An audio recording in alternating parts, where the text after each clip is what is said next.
Alright, it's week 10, BCA. I'm actually recording this on 4/10. Just a little FYI. Let's get started. We have software that we use on the computer, and then the user communicates with the software. Then we have this OSI model, which you don't need to know a lot about, but as information moves down through until it actually gets sent somewhere through a network. In there, eventually, we take and we split it into parts or segments. Some of you that are a little more interested in networking, here's where a port number goes on. Then we create a packet, and this is where the IP address goes on. It's kind of like if you got a letter and you're going to mail some information or some stuff to somebody, and you can't put it all in one package or in one envelope. So you segment it into parts, okay, and then put that in, and then you're going to put the addressing on, and then physically it actually goes to mailman. But in a network scenario here, it actually goes either on the wire, on the fiber, or in the air. And there's different methods in the air, but anyway, it goes to the other end, and then at the other end it comes in and it goes up through this hierarchy until it gets to the software, and the software interprets it. So really we have these packets moving through our networks like the internet. Now, devices. We have all kinds of devices that can connect to the internet. Tablets, cell phones, laptops, PCs, those are probably what you see the most, but then your TV can be connected, your refrigerator, your toothbrush, you maybe didn't know that. There's so many devices that we can connect to a network. And so they're on the end, they're connecting in, they're using some kind of software to send the information out into a network. I just mentioned that thing sent through wire, wireless, or fiber. And the two wireless we talk about most of the time are Wi-Fi, like a LAN has a Wi-Fi, or you might have a Wi-Fi in your house, and LTE to send it from tower to tower using 3G or 4G. So we have a device somehow physically, we talk about all these being some kind of physical way to connect, and these devices have a physical address. Media access control. It's often called a MAC address. And each device, doesn't make a difference where, it has a unique MAC address. We talked a little bit in class about how that functions. Then the devices get a logical address, typically based on where they are. Like if you have your laptop here in campus, you'll get a logical address that works in our network here in campus. Okay, if you're at home, you get a logical address based on home. If you're at McDonald's or a coffee shop, and so forth. So then we talked about the two types of addresses. For example, here at NIACC, we have a server that people logged in on. And the private address here on campus is 172.31.084. That's an Internet Protocol address, or people refer to it as an IP address. But when it's out on we have it connected, these two addresses are statically assigned each other. But from outside of NIACC, out in the world of the Internet, you use this address to contact this inside address for the computer. We're going to talk a little more about that here in a second. So we have this work server sitting here in campus, connects here, this device connects to a router, and then does network address translation to translate that. And then all the PCs in here too, when they go out, when they connect out, their private address is converted to a public address. So let's keep moving here. So here's that scenario we were just talking about. Here on campus, this work server, in which I just showed you the two addresses here, this address would work if you're on the network inside here, private address, whether you're connecting from a PC or so forth. But as soon as that moves through the switch and through here, it does network address translation. And so from here on out, it uses the public address.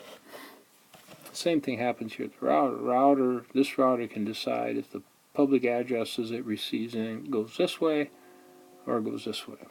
Here at the college, we have a firewall. Then we have a multi-layered switch that manages it. We have a multi-layered switch on our end up here too. For example, this access point, you'd get an IP. This might be different. This is a student is sitting in the classroom, but they're connecting to the access point on a different network, so when they go out to the internet, they end up having a different address because they're coming this way. Whereas people over here, they are probably going this way. Get the internet. So a logical address can be private or public. Public's when it's used out on the internet. So what happens is you get a private address locally for your computer, but when your computer goes to the internet, it has to use that public address from the internet. All right. So then we did some examples. We had a website here, and maybe a coffee shop, another site here, and then we talked about coming through. We've got tier 1 providers in the internet. They share information without charging each other. Big ones like Sprint, BB Planet, Verizon, AT&T, and so forth. And there isn't a whole lot more than that. There are like 5 or 6 of them. Our ISP is the ICN, the Iowa Communications Network.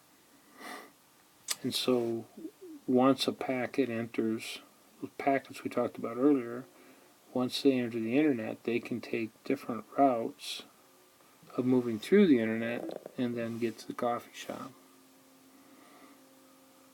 Or maybe get to a website, whatever that may be. Maybe it'll make more sense. Or you could be at a coffee shop and you have a different logical address, and when you come in, you're going to get a public address from your internet service provider. All right. We'll keep domain name services. World Wide Web.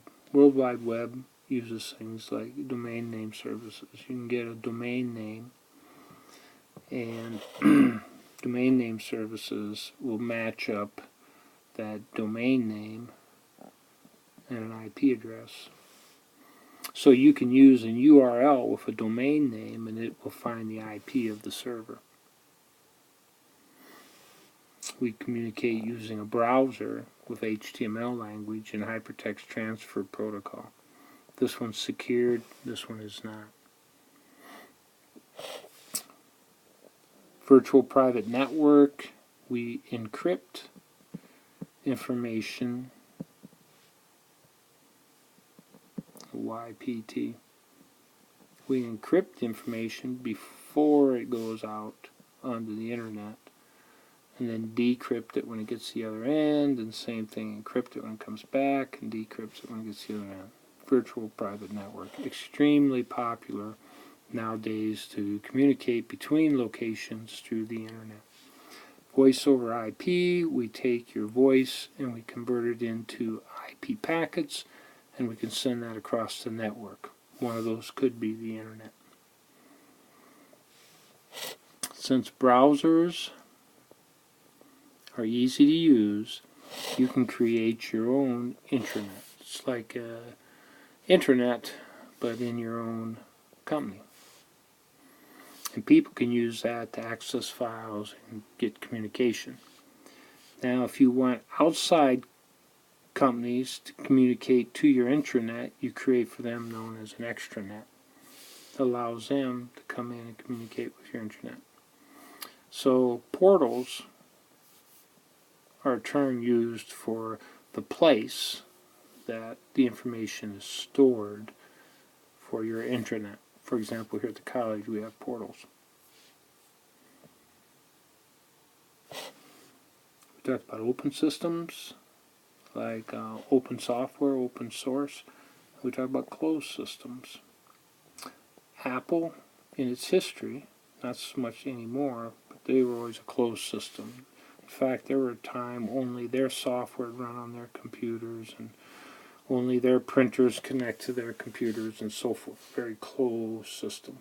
You develop very good products, but typically at a higher cost. Open systems allow systems to change. They're open. There's that ability for them not to be controlled by one particular, entity. For example, like Apple was controlled a lot in its early days by Steve Jobs. Open systems would be more like the internet is now. We can create a new website connected to the internet. Nobody's going to monitor or control that. It's very open how we want to do that. All right, a couple examples. For example, VPN. Clear Lake Construction Company in Clear Lake. They set up a VPN. They go through an ISP. They have their truck set up at their location, wherever they're building, and then they're able to connect into an ISP, and then between them, I'll use another color here, they create a VPN. They encrypt the information, send it through the internet, and the packets can go all different ways, and then when you come back here they can decrypt it. So it literally looks like this network, there's stuff that they have here, and the stuff they have here are connected.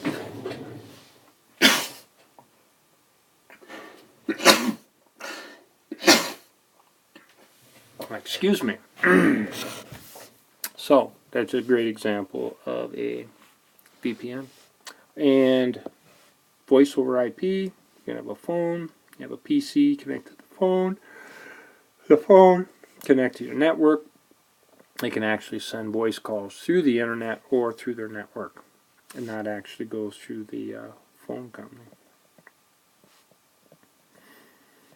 They can actually send that through their networks or the internet themselves if they set that up. Peer-to-peer companies.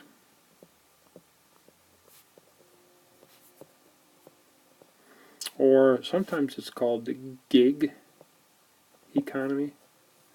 They're doing their own gig. Airbnb is where you can look to rent a place, somebody's personal property, rent a room or whatever for a night, or you can put your property in there to rent. They get a percentage of the transactions. And of course, everything's done electronically. This exists because of the internet. Uber's the same thing. You can join Uber and drive around in your car and give people rides. And people can get an Uber car and go somewhere. Sometimes the costs are less than taxis, depending on the demand, and then they get a percentage of the exchange. Okay, whatever exchange. And it's all done digitally. For example, I have an app on my phone. I click it. It shows me all the cars that are close to me and how long it would take for them to come and get me. And then if I click on a car and agree, they'll tell me how much it's going to be. I put in my destination. Next thing, a few minutes, car pulls up. I hop in, takes to a destination, I get out. All the money's transferred electronically. All right. Finally, to finish up, week 10, we got started on security.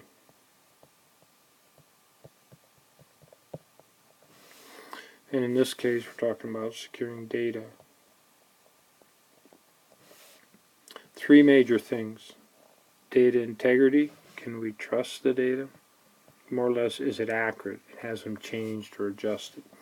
Data confidentiality, you can think of who can see the data.